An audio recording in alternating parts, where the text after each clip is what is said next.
let's go to the West now, the two series there. So Vegas and the Edmonton Oilers. And again, we went 1-for-4 in round two. We all had Edmonton in this series. They lose in 6 games to the Vegas Golden Knights. Adin Hill with just an outstanding performance on Sunday night. Just absolutely peppered and overwhelmed by the Edmonton Oilers, but he stood tall. Great series for a guy like Jack Eichel, Jonathan Marchessault, the list goes on. And Vegas is back in the Final Four for the second time in the history of that franchise. So a thought on this series? Yeah, well, so do you want to... never mind. It makes sense to go through it this way. My brain's a bit scrambly right now. But okay, so this Vegas Edmonton series, we all said that Edmonton's offense would carry them through. I think we could all agree that the defense in Vegas was objectively better, and then the goaltending was a bit of a wash because both guys on either side are kind of unproven.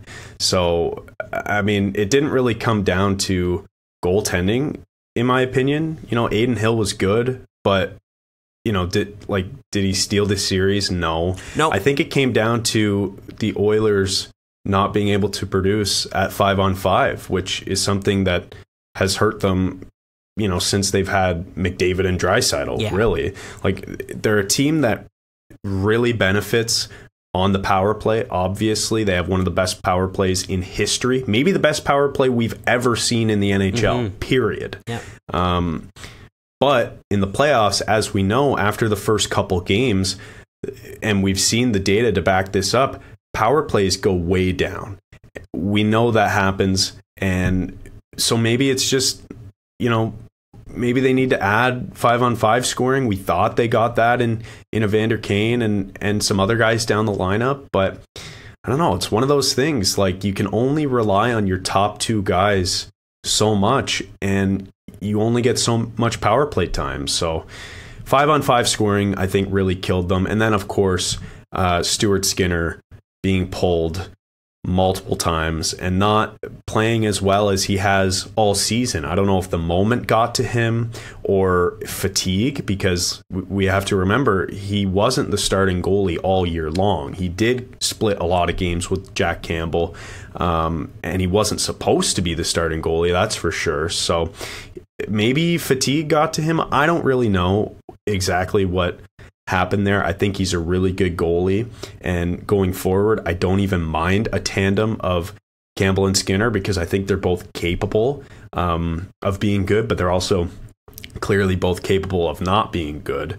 But I guess that's just goaltending in general. So that was another thing for the Oilers. The goaltending, it wasn't fantastic, and that hurts when you're not able to score at 5-on-5. So the final thing I'll say about the series is that the refs, man, and the Department of Player Safety, I think both failed the Oilers here, because absolutely that Pietrangelo slash two-handed wood chopping slash on Leon Draisaitl, arguably the second best player on the planet, that being just one game is ridiculous. That should have been at least two.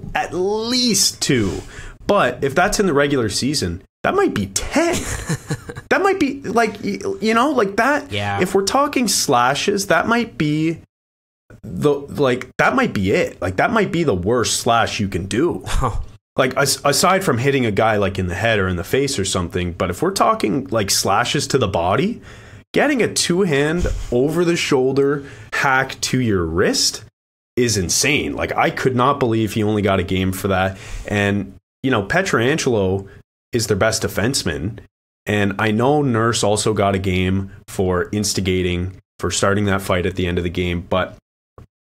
And I think that was taken into account, by the way, by player safety, which, again, is ludicrous. That should not matter. Yeah. That's my opinion anyway. It should be the play on the ice that happened compared to similar plays in the past as a precedent, and then go from there. But we know that the Department of Player Safety just makes it up. And, I don't think it's good enough, but that's the way it is. And I'm not saying that specific play alone lost them the series, but I mean, if Petro's gone for the series, I would like to think that the Oilers would have been at least more productive at 5-on-5 than they were, because that's the reason they lost the series. And I'm sure they would have loved to get that extra edge of not having the best defenseman on Vegas in the lineup. So those are my thoughts on the series. You have anything to add? Yeah, definitely. And just quickly, I agree with you. I think, the lack of 5-on-5 scoring really hurt this team, because when you look at that forward group, it's McDavid and Draisaitl, and it's everybody else that is there for depth. I think Evander Kane was playing injured. He really did not have an impact in this series at all. Ryan Nugent-Hopkins really struggled as well after a 100-point season. Zach Hyman was playing hurt as well. And then other guys, Kailer Yamamoto, I think you got to think that there's a real possibility that he gets moved in the offseason with how poorly he played. And, the other guys down the lineup, Derek Ryan, Bjugstad, not putting it on guys like McLeod and Costin, because I think that they were good, especially Klim Kostin. But yeah, just not enough depth there, 5-on-5. And, going into the offseason, Edmonton doesn't need to do a lot, I don't think. I think they're close to being a cup winner. I think that this was definitely a lot to put on Stuart Skinner in his rookie season. And if I'm Jay Woodcroft, I would have given Jack Campbell the Game 6 start or so, because in his career he's got a good record against Vegas, and I think in the times that he came in relief for Skinner, he played well. Plus, you're paying the guy $5 million on a long-term deal. But I'm with you. I don't mind that tandem moving forward. I think that Skinner is for real, and he's only going to get better, and this was a great learning experience for him. And then again, we saw Evan Bouchard really pop for this team, especially on that power play. Tyson Barrie being moved out really freed him up, and so what does that next contract look like? But really not a lot of questions with this team. You run it back next year because you've got 2 more years of Leon Draisaitl and 3 more of McDavid. So time is of the essence for this team, but I think they're close. It's just disappointing that they couldn't win this series, but got to hand it to Vegas, man. They're a deep team from top to bottom, and I'm with you. The Department of Player Safety, the punishments that were handed out to Pietrangelo and Kane, and some of the missed calls and everything, absolutely ridiculous. But anyway, nothing we can do. Yeah, not much you can do, so there's, why waste our breath talking about it? Yeah. But just to kind of conclude on the Oilers, I'm with you. I think they should run it back and just go for it again. But it is just a bit disappointing given the fact that they were in the Final Four last year and they had a good chance to do it again this year against a Vegas team that, I think they only finished within a few points of each other in the standings, yes. But that's a team who missed the playoffs last year. I know that they've had injuries in the past, and maybe that was a big reason why they missed the playoffs last year. But, it was a team who, we thought, frankly, Edmonton was better than, and they just weren't in this series, unfortunately. And also, too, your point about starting Jack Campbell in Game 6, I hear you.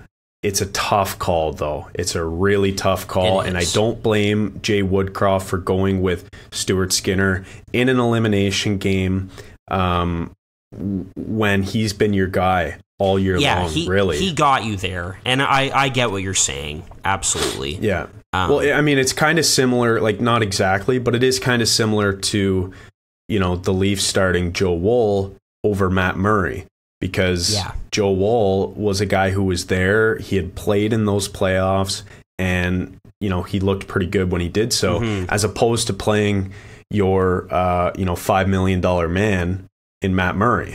and it's a similar situation to Campbell, where just because you pay the guy doesn't mean he necessarily deserves a start, just given the season that they've both had. That's right. And I didn't blame Jay Woodcroft for making that move. No, and I didn't blame him at all. I was just saying, I would look at maybe starting Campbell in Game 6, but I get it. You go with Skinner. He's been your guy, and he was the guy that got you there as the number one. So I totally get that as well. All right, and the final second round series that just wrapped up last night, and that was the Dallas Stars and the Seattle Kraken. So the Stars get this done in 7 games. Just what a run by the Kraken! 2 7-game series in rounds 1 and 2 against 2 very good teams, and we got one. We got one right out of the 4. So the Dallas Stars are moving on, and we all had Dallas. So the Stars now look to Vegas in the Western Conference Finals. So just a quick thought on this one. Yeah, I mean, we all picked Dallas because we thought they were the better team. And, after that series, it turns out they are. I think Seattle, kind of exposed not the lack of foot speed, but kind of used their great speed to their advantage. And they kind of just controlled games like that, just like they did in the first round against Colorado. So, it just goes to show that there are a lot of good players in the NHL. And even though Seattle doesn't have, a quote unquote superstar, they have a lot of guys who can play with pace. They do. And do damage. So, I heard Elliot Friedman say that the success of teams like Vegas and Seattle is really appealing to new franchises who might want to, or who the NHL might want to expand to, right? Like, because you can come in to the league and in your first year or second year in Seattle's case, like, compete, and they were good. Like they were better than everybody thought they were going to be, and credit to them, because they're only getting better in the future with their deep prospect pool, and it's only going to get deeper this year. So absolutely, credit to them. At the same time, though, the Dallas Stars were not surprised that they're in the Final Four. They're a deep team. They have superstars at each position, and maybe that was the difference in this series. And I'm glad that we got this one right, because this one just made a lot of sense. And as much as I wanted to bet on Seattle, I couldn't go against Dallas here. Yeah, no, I'm glad we got one right, and yeah, I mean, we all like the Dallas Stars. We all are in agreement that they have a long window. They're built to win now and for the future. Like, Jim Nill has done an incredible job, and going back to that point that we made earlier, Chad, about there not being a single player making over $10 million in the Final Four now. Well, looking at the Stars, you've got your 3 cornerstone players your 4 cornerstone players. Roope Hintz, leading scorer in the postseason, absolutely incredible. Miro Heiskanen, Jake Ottinger, and Jason Robertson, all under $9 million in salary. I mean, Ottinger, that's especially a bargain with the deal that he's on.